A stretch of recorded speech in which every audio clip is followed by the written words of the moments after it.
नमस्कार मंडळी. आज मी तुमच्यासाठी घेऊन आले आहे एकदम शाही आणि restaurant style chicken dry fruits berry pulao. हा स्पेशल पुलाव जाणून घेण्यासाठी रेसिपीला डायरेक्ट सुरुवातच करूया.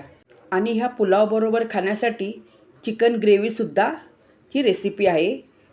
तेव्हा तुम्ही शेवटपर्यंत व्हिडिओ नक्की बघा. पुलाव बनविण्यासाठी 2 मोठे कांदे चांगले उभे चिरून घेतले.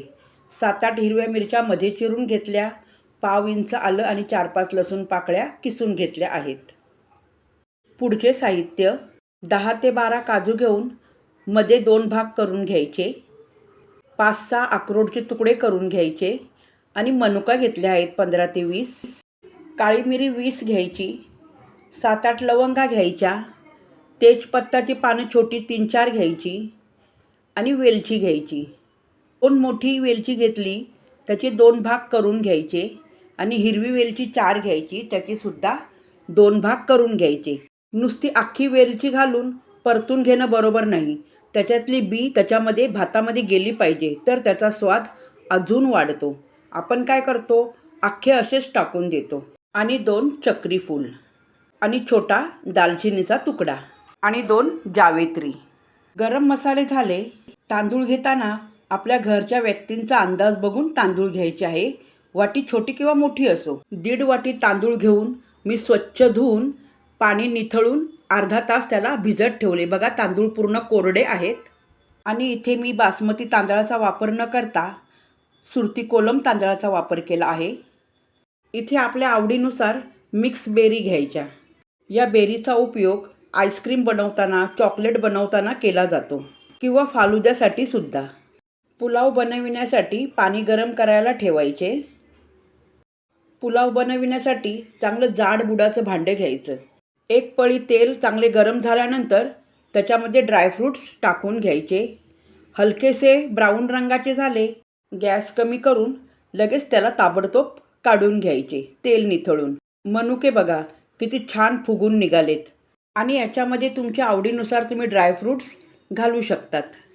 याच्यामध्ये अजून थोडेसे तेल वाढवून, तेल चांगले गरम झाले की त्याच्यामध्ये गरम मसाला घालून घ्यायचा. हलकासा गरम मसाला गरम झाला की त्याच्यामध्ये लगेच चिरलेला कांदा घालून घ्यायचा, मिरच्या घालून घ्यायचे आणि किसून घेतलेले आलं आणि लसूण. आता गॅसची फ्लेम मध्यम आचेवरती ठेवून कांदा चांगला ब्राऊन रंगाचा होईपर्यंत, एकदम ब्राऊन रंगसुद्धा नाही, ट्रान्सपरंट आणि चांगला शिजला पाहिजे, हे महत्त्वाचं आहे. तर चांगला तोपर्यंत परतून घ्यायचा. सर्व साहित्य चांगले परतून घेतल्यावर लगेच त्याच्यामध्ये तांदूळ घालून घ्यायचा. इथे मी तुम्हाला फार महत्त्वाची टिप्स सांगणार आहे. तांदूळ चांगला तेलात किंवा तुपामध्ये चांगला परतून घेतला ना, भात कसा मोकळा होतो, सफेद होतो. आणि सर्वात महत्त्वाचं, भात खाल्ल्यावर पोट फुगत नाही. पुलाव बनवताना जाड बुडाचं भांडं आणि दुसरे गॅसच्या शेगडीवर अजून एक स्टँड ठेवून त्याच्यावर भांडं ठेवायचं. त्यामुळे काय होईल, परफेक्ट जाळ सगळीकडून सारखा लागेल आणि पुलाव जळण्याची शक्यता नसते. तुम्ही ह्या ट्रिक्सचा नक्की उपयोग करून बघा. तुम्हाला काय अनुभव येतो मला कमेंट्स करून नक्की सांगा. आता याच्यामध्ये 3.5 वाटी मी चांगले उकळी आलेले गरम पाणी घालून घेतले. आता गॅसची फ्लेम मोठी करून द्यायची उकळी येईपर्यंत. चवीनुसार मीठ घालून घ्यायचे आहे. याच्यामध्ये 1 चमचा साखर घालून घ्यायची. फार महत्त्वाची आहे. साखर अजिबात स्किप करू नका. साखरेमुळे पुलावाची चव खूप भारी लागते. पुलावाला अशा प्रकारे चांगली उकळी आल्यानंतर आता याच्यामध्ये 2 चमचे साजूक तूप घालून घ्यायचे. तूपसुद्धा फार महत्त्वाचे आहे. तूप चांगले मिक्स करून घ्यायचे चमच्याने. गॅस मंद आचेवरती ठेवून याच्यावर झाकण ठेवायचे. सारखे सारखे झाकण काढायचे नाही. 3 मिनिट तरी झाकण ठेवा. 3 मिनिटानंतर झाकण काढल्यावर भात अगदी मोकळा शिजवून होतो. सारखा सारखा चमचा घालून आपल्याला पलटी करायची काहीच गरज येत नाही. भात छान मऊ शिजवून झाला का तळून घेतलेले ड्रायफ्रूट्स घालून घ्यायचे. थोडे बेरीसुद्धा घालून घ्यायचे आहे त्याच्याबरोबर. आणि हे घातलेले सर्व साहित्य भातामध्ये घालून मिक्स करून घ्यायचे. त्याच्या अगोदर चांगली बारीक चिरलेली कोथिंबीर घालून घेऊया आणि घातलेले सर्व साहित्य भातामध्ये मिक्स करून घ्यायचे आहेत. ड्रायफ्रूट्स आणि बेरी मिक्स केल्याने प्रत्येक घासामध्ये बेरी आणि ड्रायफ्रूट्स आले पाहिजे. अशा प्रकारे छान मिक्स करून घ्यायचे. हा पुलाव याच्यामुळेच तर टेस्टी लागतो. तुम्हाला पुन्हा एकदा दाखवते. पुलाव बघा किती छान मऊ शिजवून झाला आहे. मंद आचेवरतीच पुन्हा एकदा 2 सेकंद, फक्त 2 सेकंद झाकण ठेवायचे. 2 सेकंदानंतर झाकण काढून घेतल्यावरती बघा पुलाव कसा वरपर्यंत छान फुगून आला आहे.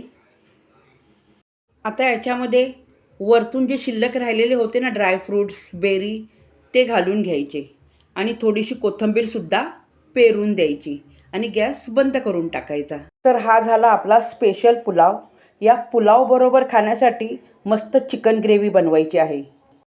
2 मोठे कांदे घेऊन त्याच्या फोडी करून घ्यायच्या. नंतर त्याच्यामध्ये कांदा भिजेल इतपत पाणी घालून घ्यायचं. पाण्याला चांगली एक उकळी येऊन द्यायची आणि गॅस बंद करून टाकायचा.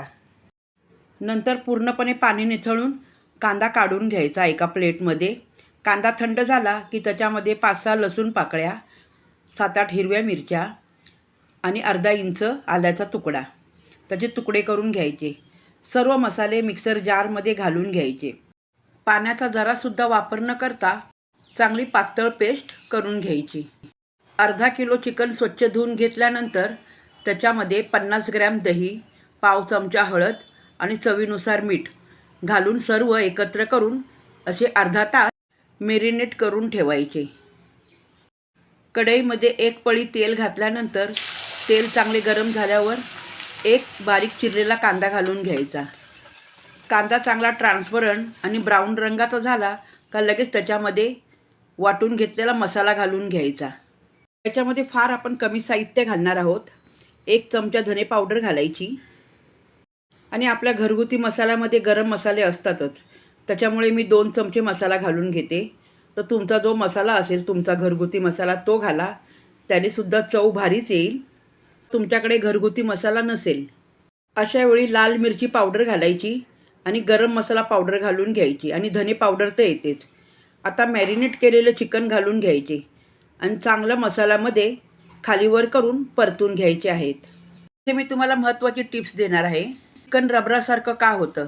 जेव्हा कांद्याची फोडणी दिल्यानंतर आपण चिकन घालतो आणि ते तेलामध्ये चांगले परतून घेतो आणि त्याच्यानंतर आपण मसाला घालतो, तेव्हा चिकन रबरासारखे होते. चिकन चांगले मसाल्यामध्ये मिक्स केल्यानंतर पहिल्या मिठाचा अंदाज बघून मीठ घालून घ्यायचे आणि पुन्हा एकदा चमच्याने चांगले फिरवून घ्यायचे. आता याच्यावरती 10 मिनिट झाकण ठेवून मंद आचेवरती होऊन द्यायचे. 10 मिनिटानंतर झाकण काढून घ्यायचे. चिकन शिजले की नाही ते चेक करूया. चिकन मॅरिनेट केल्यामुळे नरम पडते आणि ते लवकर शिजून निघते. हे बघा किती मऊ शिजून झाली आहे. तुम्हाला दाखवते मी जवळून. इतका डायरेक्ट असं हाताने नुसतं दाबलं तरी त्याचा भुगा होतो. चिकनचा गाळ न होता चिकन मऊ शिजून निघते. तुम्ही एकदा अशा सोप्या पद्धतीची चिकन ग्रेव्ही करून बघा. आणि हा ड्रायफ्रूट्स बेरी पुलाव तो सुद्धा करून बघा. फार सोप्या पद्धतीने सांगितलं आहे. या दोघांचं कॉम्बिनेशन इतकं सुंदर आहे. तुम्ही नक्कीच ट्राय करून बघा आणि खाऊन बघा. नंतर मला कमेंट्स करून सांगा ही रेसिपी तुम्हाला कशी वाटली. दोन्हीसुद्धा, चिकन आणि पुलावसुद्धा. आणि जाता जाता व्हिडिओला लाईक आणि सबस्क्राईब नक्की करा. तुम्ही कमेंट्स कुठून करतात ते सुद्धा मला सांगा. माझ्याबरोबर शेअर करा आणि व्हिडिओसुद्धा शेअर करा. पुन्हा भेटूया अशा नवीन चवदार रेसिपीबरोबर. तोपर्यंत नमस्कार.